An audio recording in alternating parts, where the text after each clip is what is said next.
Hello, everyone, and happy Sunday. Happy New Year. So, my question today is it really a new year? Are we really in a new year?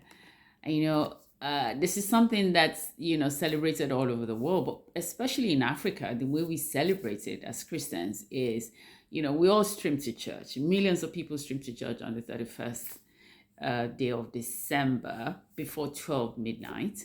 And even those that probably haven't been in church the whole year, that's the day they go to church to get that blessing, to get, the man of God to speak a prophetic word over them and all of that.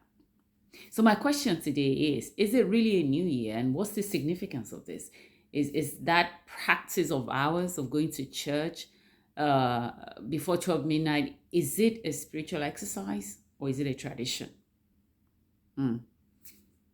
Jesus said that in that time, because there was a lot of tradition also in that time, but that those traditions have made the power of God ineffective. And I just have to ask, and that this is why I'm doing this series, so just get us to ask some questions and to distinguish, between tradition and spirituality. Because tradition doesn't take us any closer to God, but spirituality does. And I'm not saying don't celebrate. I mean, as I said with my Christmas message, you want to celebrate Christmas in your own way.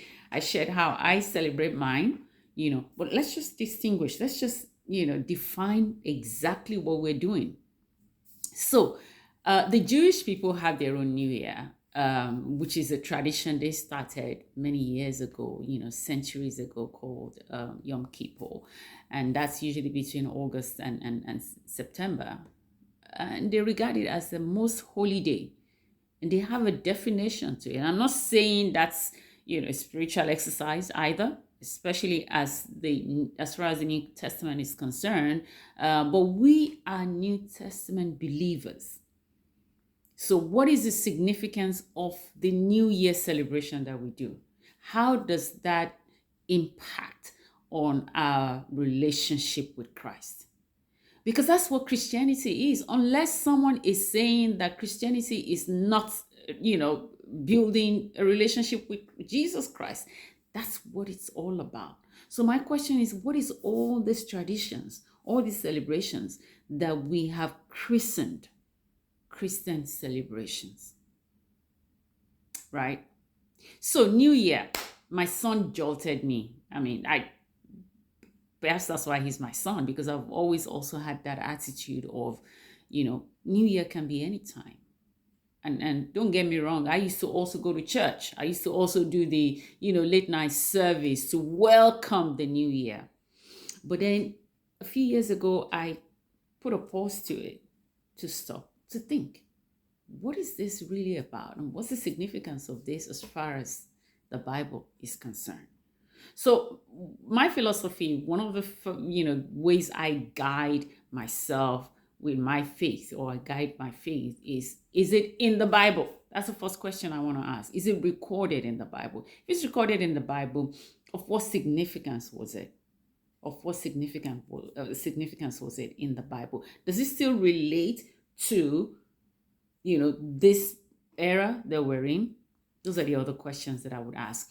Secondly, or third now, the question that I would ask then is, do I really need to wait till the 31st of December or the 1st of January for my new year to begin if I have determined that new year is of no significance, of no spiritual significance, as when I say new year, 1st of January? So when is my new year? If I do need a new year, if I do need a new beginning, and we all do, don't get me wrong, we all need to stop and think and replan, re-strategize. We all need to stop and, or pause, if you like, and refocus.